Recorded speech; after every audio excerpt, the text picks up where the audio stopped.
بادشاہوں کی تاریخ میں دنیا میں ایسے بادشاہ بھی گزرے ہیں جو ظالم ترین بادشاہ کہلائے گئے۔ ان بادشاہوں میں ہر مذاہب سے تعلق رکھنے والے بادشاہ شامل ہیں۔ تاریخ دان ہندوستان کے ایک ایسے بادشاہ کا واقعہ بیان کرتا ہے جس کے ہاتھی کو ایک شخص نے مار ڈالا تھا۔ اقوام عالم میں بے شمار جابر حکمران گزرے ہیں جنہوں نے لاکھوں کی تعداد میں لوگوں کا قتل عام کیا۔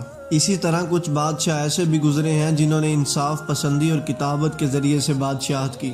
ناصر الدین ایک ایسا بادشاہ تھا جس کے پاس کروڑوں روپے ہونے کے باوجود بھی عربی اور فارسی کی کتابیں لکھ کر اپنی روزی کمانا پسند کرتا تھا۔ سکندر اعظم وہ بادشاہ تھا جس نے چین کی ایک شہزادی سے شکست کھائی۔ تاریخ دان یہاں دنیا کے 3 ظالم بادشاہوں کا تذکرہ کرتا ہے اور اس کے بعد اپنے اصل موضوع کی طرف جائے گا۔ تیمور ایک ایسا ظالم بادشاہ تھا جو اپنے ہی مسلمانوں کو قتل کروا دیا کرتا تھا۔ شام کے شہر دمشق میں اس کے حکم سے آگ لگوا دی گئی تھی۔ آگ کے دوران تیمور بادشاہ کی نظر ایک گنبد پر پڑی۔ ایک انجینئر کو بلایا اور کہا کہ جلدی سے اس کا نقشہ تیار کر لو۔ اہل علم دوستو، پورے دمشق کے گھروں میں آگ لگی ہوئی تھی اور ایک طرف بچے جل رہے تھے، مگر اس ظالم انسان کو نقشہ نگاری کی یاد آ رہی تھی۔ ایک بادشاہ چنگیز خان گزرا ہے جس نے 610 ہجری میں سمرقند پر حملہ کیا تھا۔ حملہ کرنے کے بعد چنگیز خان نے کہا کہ میں اللہ کی طرف سے بھیجا گیا ایک عذاب ہوں۔ تاریخ بتاتی ہے کہ 40 سالوں میں 60 سے 70 شہر اس نے صفحہ ہستی سے مٹوا دیے۔ ان شہروں میں ہر شہر میں 15 سے 20 لاکھ کی آبادی تھی۔ صرف عراق کے شہر بغداد کی اگر بات کی جائے تو یہاں پر 15 لاکھ انسان چنگیز خان کی فوج کے ہاتھوں قتل ہوئے تھے۔ ایک اور ظالم بادشاہ پرویز بن ہرمز جس نے 1000 شہروں پر تلوار کے زور سے قبضہ کیا تھا۔ اس بادشاہ نے 1000 بادشاہوں کو قتل کر کے 50 نئے شہر آباد کیے تھے۔ اس بادشاہ نے اپنی زندگی میں 500 کنواری لڑکیوں کی عزت کو پامال کیا تھا۔ اس ظالم بادشاہ نے بادشاہوں کی 70 بیٹیوں سے شادی کی تھی اور 70,000 بادشاہوں کی اولادوں کو قتل کیا تھا۔ تاریخ دان نے چند ظالم بادشاہوں کا ظلم بیان کیا۔ آپ اپنے اصل موضوع ہندوستان کے بادشاہ کے واقعہ کو بیان کرتے ہیں۔ ایک خارجی ہندوستان کے ایک بادشاہ کے علاقے میں داخل ہوتا ہے۔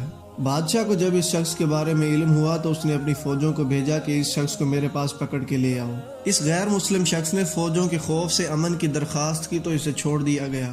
بادشاہ سے ملاقات کے لیے جب یہ شخص شہر میں داخل ہوا تو اس کا استقبال کیا گیا۔ لوگ اس شخص کا استقبال دیکھنے کے لیے جمع ہوئے اور ایک شخص آیا اور اس شخص کو بادشاہ کے محل کی طرف لے کر چلنے لگا۔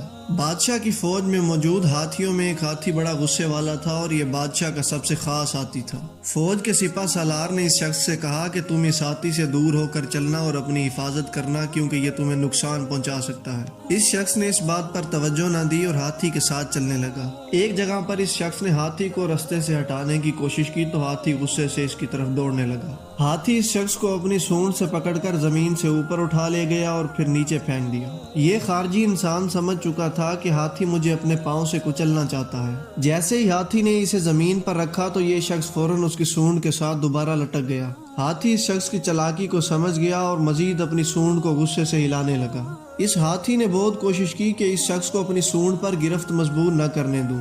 یہ شخص بہت بہادر اور چالاک تھا۔ ہاتھی کی کوشش کرنے کے باوجود یہ شخص سونڈ سے لٹکتا رہا۔ آخر کار سونڈ کو بہت زور سے پکڑنے سے ہاتھی کا سانس رک گیا اور ہاتھی موقع پر ہی مر گیا۔